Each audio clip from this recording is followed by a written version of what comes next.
നമ്മൾ രക്ഷിതാവും കർത്താവുമായി സ്വീകരിച്ച് നിലവിൽ നമ്മൾ ഈ കർത്താവിന് വേണ്ടി ജീവിതയാത്ര തുടരുകയാണ്. പാപത്തിന്റെ പടുകുഴിയിൽ നിന്ന് കർത്താവിന്റെ രക്തത്താൽ വീണ്ടെടുക്കപ്പെട്ട കർത്താവിന്റെ സ്നേഹപാശത്താൽ കർത്താവിന്റെ ആ സ്നേഹമറിഞ്ഞ് കർത്താവിന്റെ പിന്നാലെ സഞ്ചരിക്കുമ്പോൾ ഇവിടെ നമ്മൾ കൂടിയിരിക്കുന്ന ഓരോ ദിവസവും ഓരോ മണിക്കൂറുകളിലും ഓരോ മീറ്റിങ്ങിലും ആത്മീയന്റെ അകത്ത് വെളിപ്പെടുന്ന ഒരു പ്രത്യാശയുണ്ട്. നമ്മുടെ കർത്താവ് വരും. ഇവിടെ ജനിക്കുന്ന ഓരോ കുടുംബങ്ങളും കർത്താവായ യേശു ക്രിസ്തുവിന്റെ വരവുമായി ബന്ധപ്പെട്ട് നിൽക്കുന്നത് തന്നെയാണ്. ഇവിടെ അണിനിരക്കുന്ന ഓരോ കുടുംബങ്ങളിലും കുടുംബജീവിതത്തിലേക്കുള്ള പ്രവേശനത്തിനൊരുക്കുന്ന വിവാഹ ശുശ്രൂഷയിലും നിഴലിക്കുന്ന പച്ചയായ ഒരു യാഥാർത്ഥ്യമുണ്ട്. കർത്താവായ യേശു ക്രിസ്തുവും സഭയും തമ്മിലുള്ള ഒരു മഹനീയ സമാഗമമാണ്. ഇതിനെ നമ്മൾ വേദപുസ്തകത്തിൽ ആടിയോളന്ന് പഠിച്ചു വരുമ്പോൾ വേദപുസ്തകത്തിൽ കർത്താവിന്റെ വരവിനോടും വരവിൻ അനുബന്ധമായി നടക്കുന്ന സംഭവങ്ങളെയൊക്കെ ക്രോഡീകരിച്ച് പഠിക്കുമ്പോൾ എല്ലാത്തിനും യഹൂദ വിവാഹത്തിന്റെ ഒരു പശ്ചാത്തലമുണ്ട്. കർത്താവായ യേശു ക്രിസ്തു പറഞ്ഞ വാക്കുകൾക്കെല്ലാം യഹൂദ വിവാഹത്തിന്റെ പശ്ചാത്തലത്തിൽ നിന്നുകൊണ്ടാണ് വാക്കുകൾ സംസാരിച്ചത്. യഹൂദ വിവാഹത്തിന്റെ പശ്ചാത്തലം എങ്ങനെയെന്ന് സവിസ്തരം പറയുന്നതിനേക്കാൾ ചുരുങ്ങി ചില കാര്യങ്ങൾ പറഞ്ഞ് ഞാൻ ആ സന്ദേശത്തിന് അടിവരയിട്ട് എൻ്റെ സന്ദേശം അവസാനിപ്പിക്കും. സ്തോത്രം. യഹൂദ യുവാവ് വിവാഹപ്രായമായി കഴിയുമ്പോൾ പെൺകുട്ടികളെ അന്വേഷിക്കും. ഇഷ്ടപ്പെട്ട ഒരു പെൺകുട്ടിയെ കണ്ടു ബോധിച്ചു കഴിഞ്ഞാൽ ആ പെൺകുട്ടിയെ നേരിട്ട് അപ്രോച്ച് ചെയ്യാതെ പെൺകുട്ടിയുടെ പിതാവിനെ കണ്ടുപിടിച്ച് പിതാവിനോട് ചോദിക്കുന്നത്, അങ്ങയുടെ മകളെ എനിക്ക് ബോധിച്ചു, വിവാഹം കഴിച്ചാൽ കൊള്ളാം എന്നുണ്ട്. അത് കേൾക്കുന്ന പെൺകുട്ടിയുടെ പിതാവ് ആ യുവാവിന് മുൻപിൽ വെക്കുന്ന ഓപ്ഷനുണ്ട്, എൻ്റെ മകളെ ഞാൻ നിനക്ക് തരാം, പകരം നീ എത്ര പണം എനിക്ക് തരും. അർത്ഥം ഇതാണ്, ആ യഹൂദ വിവാഹത്തിൽ സ്ത്രീധന സിസ്റ്റമല്ല, പുരുഷധന സിസ്റ്റമാണ്. വിവാഹം കഴിക്കേണ്ട യുവാവ് പെൺകുട്ടിക്ക് വില കൊടുത്ത് വാങ്ങുക എന്ന സിസ്റ്റമാണ്. അതുകൊണ്ട് ആ യഹൂദ യുവാവ് തൻ്റെ ആസ്തിയിലോ തൻ്റെ അധ്വാനത്തിലോ തൻ്റെ പിതൃസ്വത്തിൽ നിന്നോ തൻ്റെ അവകാശത്തിൽ നിന്നോ പെൺകുട്ടിയുടെ പിതാവ് എത്ര പണം ആവശ്യപ്പെട്ടോ ആ പണം താൻ സ്വരുക്കൂട്ടി കൊണ്ടുവന്ന് പെൺകുട്ടിയുടെ പിതാവിനെ ഏൽപ്പിക്കും. ആ പെൺകുട്ടിയുടെ പിതാവ് ആ വില വാങ്ങി കഴിയുന്നതോടെ ആ യുവാവിന്റെ വകയായി ആ പെൺകുട്ടി മാറുക. യുവാവ് വില കൊടുത്ത് ആ പെൺകുട്ടിയെ വാങ്ങുകയാണ്. ആ വില വാങ്ങുന്ന നിമിഷം മുതൽ ആ പെൺകുട്ടിയുടെ പിതാവ് ആ പെൺകുട്ടിയെ യുവാവിന് വേണ്ടി വിറ്റു എന്നതാണ് അതിന്റെ അർത്ഥം. അതിന് ഒന്നാമത് ആത്മീയമായി ഇന്ന് രാത്രി നമ്മൾ അറിയണം, നമ്മുടെ ആത്മമടവാളനായ കർത്താവ് യേശു ക്രിസ്തു കാൽവറിയുടെ ഗിരിമുകളിൽ 5.5 ലിറ്റർ ബ്ലഡ് നമുക്ക് വേണ്ടി ഊറ്റിത്തന്ന് നമ്മെ വില കൊടുത്ത് കർത്താവ് വാങ്ങി. ശേഷം അവിടെ നടക്കുന്ന ഒരു ഉടമ്പടിയുണ്ട്, വിവാഹ നിശ്ചയം. ആ വിവാഹ നിശ്ചയം പെൺകുട്ടികളുടെ വീട്ടിൽ നടക്കുമ്പോൾ ആ വീട്ടിൽ വലിയൊരു ജനാവലി പെൺകുട്ടിയുടെ മാതാപിതാക്കളും ബന്ധുക്കളുമാണ്. അതിന്റെ നടുവിൽ ആ യുവാവ് ഒരു ഗ്ലാസ് നിറയെ വീഞ്ഞെടുത്ത് പാതി വീഞ്ഞ് ആ യുവാവ് നുകരും. ശേഷം പാതി ഗ്ലാസ് പെൺകുട്ടിക്ക് നേരെ നീട്ടും. ആ പെൺകുട്ടി നമ്രശിരസ്കയായി ആ യുവാവിന്റെ പാതി ഗ്ലാസ് വീഞ്ഞു വാങ്ങി നുകരുമ്പോൾ ആ പെൺകുട്ടിയെ ചേർത്ത് നിർത്തി ഈ വീട്ടിൽ ആ യുവാവ് പറയുന്ന ഒരു വാക്കുണ്ട്, ഇതിനാൽ ഇവൾ എൻ്റെ വിശുദ്ധയാണ്, ഇവൾ എൻ്റെ പതിവ്രതയാണ്, ഈ നിമിഷം മുതൽ ഇവൾ എനിക്ക് പതിവ്രതയാണ്. ഇന്നലെ വരെ എന്തുമാകട്ടെ, ഇന്നലെ വരെ ഏത് നിലയിൽ ജീവിച്ചവളാകട്ടെ, എൻ്റെ പാനപാത്രം രുചിച്ചതോടുകൂടി ഇവൾ എനിക്ക് എൻ്റെ ഉടമ്പടിയുടെ ഭാര്യയാണ്, എൻ്റെ ഉടമ്പടിയുടെ ഭർത്താവായി അവളും സ്വീകരിക്കത്തക്കവണ്ണമുള്ള ഒരു ദൃഢനിശ്ചയത്തിന്റെ തുടക്കം അവിടെ ആരംഭിക്കുകയാണ്. അടുത്തത് ആ യുവാവ് 10 ദ്രഹ്മ നൂലിൽ കോർത്തെടുത്ത് ആ പെൺകുട്ടിയുടെ കരത്തിലേക്ക് ഏൽപ്പിക്കും. ആ പെൺകുട്ടി ആ ദ്രഹ്മ വാങ്ങിക്കഴിഞ്ഞാൽ ആ പെൺകുട്ടിക്കുള്ള ഐഡന്റിറ്റി ആ ദ്രഹ്മയാണ്.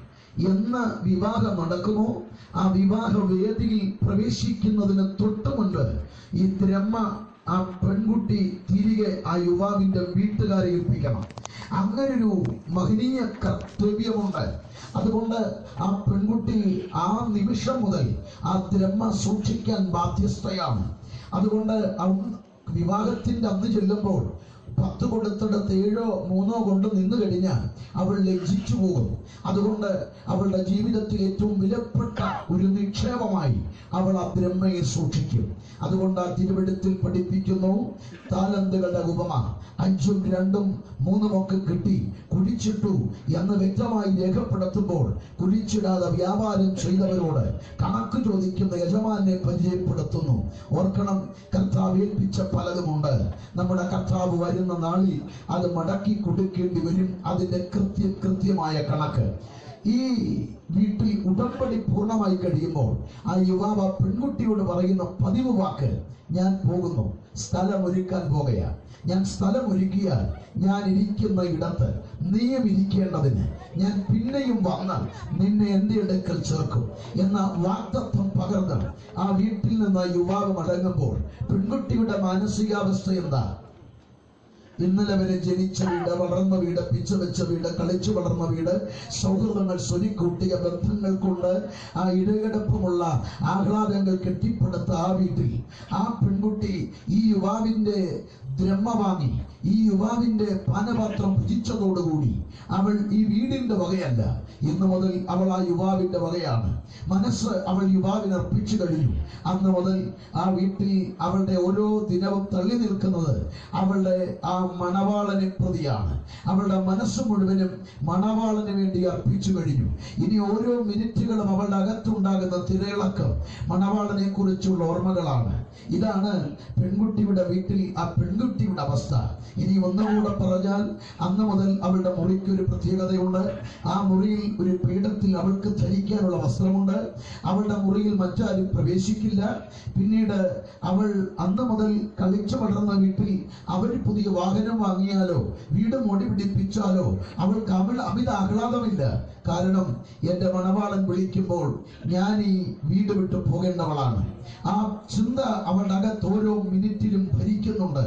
അതുകൊണ്ടാണ് ഇവിടെ കർത്താവിന് വേണ്ടി ഇറങ്ങിത്തിരിച്ച ആത്മീയരുടെ അകത്ത് ലോകത്തിൽ നടക്കുന്ന സംഭവങ്ങൾ പലത് കേൾക്കുമ്പോൾ അകത്തൊരാവേശമാണ് കർത്താവിനെ കാണുക. ഇവിടെ കുടുംബം ലഭിച്ചെന്ന് കരുതി, കുടുംബജീവിതം ലഭിച്ചെന്ന് കരുതി ഇവിടെ കൊണ്ട് തീരുന്നില്ല ആത്മീയ ഉത്തരവാദിത്വം. നിത്യതയും ആത്യന്തിക ലക്ഷ്യത്തിലേക്കുള്ള ഒരു യാത്രയ്ക്ക് ഉപയുക്തമായി തീരുന്നതാകണം കുടുംബജീവിതം. സ്തോത്രം. അപ്പോൾ ശ്രദ്ധിച്ചോളൂ ആ പെൺകുട്ടിയുടെ അവസ്ഥ. പിന്നീട് അവളുടെ അവസ്ഥ ഉത്തമഗീതത്തിൽ വായിക്കുന്നു 5:2. ഞാൻ ഉറങ്ങുന്നെങ്കിലും എന്റെ ഹൃദയം ഉണർന്നിരിക്കുന്നു, വാതിൽക്കൽ നിന്ന് മുട്ടുന്ന എന്റെ പ്രിയന്റെ സ്വരം. അവൾക്ക് ചെറിയ ചെറിയ ശബ്ദമൊക്കെ കേൾക്കുമ്പോൾ അവൾ ഇന്നലെ വരെ ഉറങ്ങിയതവൾ ഉറങ്ങാൻ പറ്റില്ല. കാരണം എന്റെ മണവാളൻ വരും, ഏത് സമയത്തും വരും. അതുകൊണ്ട് സമയത്തും അസമയത്തും അവൾ ഉത്സാഹിയാണ്, ഉണർന്നിരിക്കുകയാണ്. അവൾക്കറിയാം ഈ വീടല്ല എന്റെ വീട്, ഇതല്ല എനിക്ക് സ്വസ്ഥതയോടെ സന്തോഷത്തോടെ പാർക്കാൻ കഴിയുന്ന ഇടം. എന്റെ മണവാളൻ ഒരുക്കുന്ന ഒരു വീടുണ്ട്, അവിടെ കൊണ്ടുപോകാൻ എന്റെ മണവാളൻ വരുമെന്ന ആ ബോധ്യത്തോടുകൂടി അവൾ ഈ ചുറ്റുപാട് നടക്കുന്ന സംഭവങ്ങളുടെ നടുവിലും അവളുടെ മണവാളന്റെ ശബ്ദം കേൾക്കാനുള്ള ഒരു കൊതി അവളുടെ അകത്തുണ്ട്. ഇനി മണവാളന്റെ അവസ്ഥയാണ്. പെൺകുട്ടിക്ക് വില കൊടുത്ത് ഉടമ്പടി ചെയ്ത മണവാളൻ തന്റെ വീട്ടിലേക്ക് പോവുകയാണ്. എന്തിനാണെന്നറിയാമോ? തനിക്ക് ഏറ്റവും വിലയുള്ള സ്വത്ത് കൊടുത്ത് വാങ്ങിയ, വിലമതിച്ചു കൂടാത്ത, നിക്ഷേപമായി കരുതുന്ന തന്റെ മണവാട്ടിക്ക് വേണ്ടി മാളികയോ വീടോ ബംഗ്ലാവോ ഉള്ളത് മോടി പിടിപ്പിക്കുകയോ ചെയ്യേണ്ടതിനാണ് ആ മണവാളൻ പോയത്. പോയ നിമിഷം മുതൽ മണവാളന്റെ വീട്ടിൽ തകൃതിയായ ഒരുക്കങ്ങളാണ്. വലിയ മണവറയുടെ പണിയാണ്. കാരണം ഏറ്റവും വിലയുള്ള, ഏറ്റവും വലിയ നിക്ഷേപം കൊടുത്തു വാങ്ങിയ തന്റെ പ്രിയപ്പെട്ടവൾക്ക് വേണ്ടി ഒരുക്കുന്ന ഒരു മണവറ. ആ മണവറയുടെ പണി തീരുമ്പോൾ ആ വീട്ടിൽ തോഴ്മക്കാരുണ്ട്. തോഴ്മക്കാരോടായി പറയും, മണവാട്ടിയെ സ്വീകരിക്കാൻ പോകാം എന്ന വാക്ക് കേൾക്കുമ്പോൾ മുൻപിൽ പോകുന്ന തോഴ്മക്കാർ പറയും, മണവാളൻ വരുന്നു, എതിരേൽപ്പാൻ ഒരുങ്ങിക്കൊള്ളുക. ഈ വാക്ക് പിന്നാലെ വരുന്നവർ ഏറ്റുപാടും. പ്രതിഗാനമായി ഈ ശീലുകൾ ഇങ്ങനെ ഉയർന്നു കേൾക്കും. അവിടെ ആർപ്പ് വിളിയോടുകൂടി മണവാളനെ കൊണ്ട് പുറപ്പെടുകയാണ്. മണവാളന്റെ ആ വലിയ ഘോഷയാത്ര മണവാട്ടിയുടെ ആ തെരുവിലെത്തും.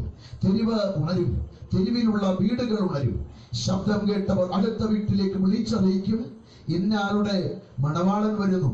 വീടുകൾ ഉണർന്ന് പെൺകുട്ടിയുടെ വാതിൽ മുട്ടും, മകളെ ഇതാ നിന്റെ മണവാളൻ വന്നു. തിടുക്കത്തിൽ അവൾ വസ്ത്രം ധരിച്ചു പുറപ്പെടും. അവൾ ചെല്ലുന്നത് വരെ മണവാളനെ തെരുവിൽ നിൽക്കും. അവളെ കൊണ്ടുപോകാൻ ആ വീട്ടിൽ കന്യകമാരുണ്ട്. കന്യകമാർ വിളക്കേന്തി കന്യകമാരുടെ നടുവിലൂടെ മുഖം മൂടിയ ആ രൂപത്തിൽ ആ പെൺകുട്ടിയെ കൊണ്ടുപോകും. അതാണ് യഹൂദ വിഭാഗത്തിൽ പെൺകുട്ടിയെ മുഖം മൂടിയോ കൊണ്ടുപോകുക. നമ്മുടെ അവിടെ മുഖം മൂടിയില്ലെങ്കിലും നമ്മുടെ നാട്ടൻ രീതിയിൽ നാളെ കാണാൻ കണ്ടോ, നിങ്ങൾ കണ്ടോ, പെൺകുട്ടിയെ കണ്ടോ എന്ന് ചോദ്യമുണ്ടാകാം. ഈ മുഖം മൂടിയ പെൺകുട്ടിയെ കൊണ്ടുപോവുകയാണ്. തെരുവിൽ നിൽക്കുന്ന യുവാവിന്റെ അരികിൽ കൊണ്ട് പെൺകുട്ടിയെ ഏൽപ്പിക്കും. അതുകൊണ്ടാണ് നമ്മുടെ കർത്താവ് മധ്യാകാശം വരെ വരികയുള്ളൂ, താഴേക്ക് വരില്ല. നാം അങ്ങോട്ട് ചെന്ന കർത്താവിനെ കാണുന്നത്.